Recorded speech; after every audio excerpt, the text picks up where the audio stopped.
முதல் வாசகம். திருத்தூதர் பணி அதிகாரம் 10 திருவசனங்கள் 34 மற்றும் 37 முதல் 43 வரை.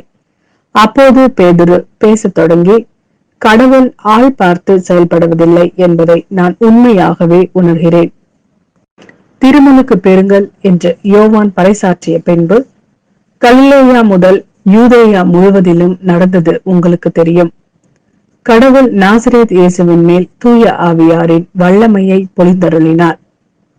கடவுள் அவரோடு இருந்தால் அழகையின் கொடுமைக்கு உட்பட்டிருந்த அனைவரையும் அவர் விடுவித்து எங்கும் நன்மை செய்து கொண்டே சென்றார். யூதரின் நாட்டுப்புறங்களிலும் எருசலேம் நகரிலும் அவர் செய்த அனைத்திற்கும் நாங்கள் சாட்சிகள். மக்கள் அவரை சிலுவையில் தொங்க வைத்து கொன்றார்கள். ஆனால் கடவுள் அவரை 3ஆம் நாள் உயிரோடு எழுப்பி காட்சியளிக்க செய்தார். ஆயினும் அனைத்து மக்களும் அல்ல, சாட்சிகளாக கடவுள் முன் தேர்ந்து கொண்டவர்களுக்கு மட்டுமே அவர் காட்சியளித்தார். இறந்த அவர் உயிர் தெழுந்த பின்பு அவரோடு உண்டு குடித்த நாங்களே இதற்கு சாட்சிகள். மேலும் வாழ்வோருக்கும் இறந்தோருக்கும் நடுவராக கடவுளால் குறிக்கப்பட்டவர் இயேசுதாம் என்று மக்களுக்கு பறைசாற்றவும் சான்று பகரவும் அவர் எங்களுக்கு கட்டளையிட்டார். அவரிடம் நம்பிக்கை கொள்ளும் அனைவரும் அவரது பெயரால் பாவ மன்னிப்பு பெறுவர் என்ற இறைவாக்கினர் அனைவரும் அவரை குறித்து சான்று பகர்கின்றனர் என்றார். இது ஆண்டவரின் வாக்கு. இறைவா உமக்கு நன்றி. இரண்டாம் வாசகம். கொலோசையருக்கு எழுதிய திருமுகம் அதிகாரம் 3 திருவசனங்கள் 1 முதல் 4 வரை.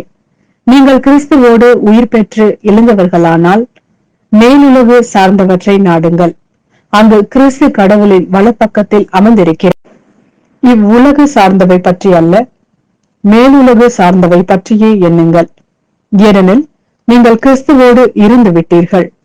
உங்கள் வாழ்வு அவரோடு இணைந்து கடவுளிடம் மறைந்து இருக்கிறது. கிறிஸ்துவே உங்களுக்கு வாழ்வு அளிப்பவர். அவர் தோன்றும் பொழுது நீங்களும் அவரோடு மாட்சி பொருந்தியவர்களாய் தோன்றுவீர்கள். இது ஆண்டவரின் வாக்கு. இறைவா உமக்கு நன்றி. யோவான் எழுதிய நற்செய்தி அதிகாரம் 20 திருவசனங்கள் 1 முதல் 9 வரை. வாரத்தின் முதல் நாளன்று விடியற்காலையில் இருள் நீங்கும் முன்பே மகாதலா மரியா கல்லறைக்கு சென்றார். கல்லறை வாயிலில் இருந்த கல் அகற்றப்பட்டிருப்பதை கண்டார். எனவே அவர் சீமோன் பேதுருவிடம், இயேசு தனி அன்பு கொண்டிருந்த மற்ற சீடர்களிடமும் வந்து, ஆண்டவரை கல்லறையில் இருந்து யாரோ எடுத்துக்கொண்டு போய்விட்டனர். அவரை எங்கே வைத்தனரோ எங்களுக்கு தெரியவில்லை என்றார். இதை கேட்ட பேதுருவும் மற்ற சீடரும் கல்லறைக்கு புறப்பட்டனர். இருவரும் ஒருமித்து ஓடினர். மற்ற சீடர் பேதுருவை விட விரைவாக ஓடி முதலில் கல்லறையை அடைந்தார். அவர் குனிந்து பார்த்தபோது துணிகள் கிடப்பதை கண்டார். ஆனால் உள்ளே நுழையவில்லை.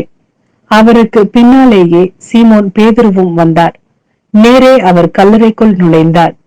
அங்கு துணிகளையும் இயேசுவின் தலையை மூடியிருந்த துண்டையும் கண்டார். அத்துண்டு மற்ற துணிகளோடு இல்லாமல் ஓரிடத்தில் தனியாக சுருட்டி வைக்கப்பட்டிருந்தது. பின்னர் கல்லறைக்கு முதலில் வந்து சேர்ந்த மற்ற சீடரும் உள்ளே சென்றார். கண்டார், நம்பினார். இயேசு இருந்து உயிர்த்தெழ வேண்டும் என்னும் மறைநூல் வாக்கை அவர்கள் அதுவரை புரிந்து கொள்ளவில்லை.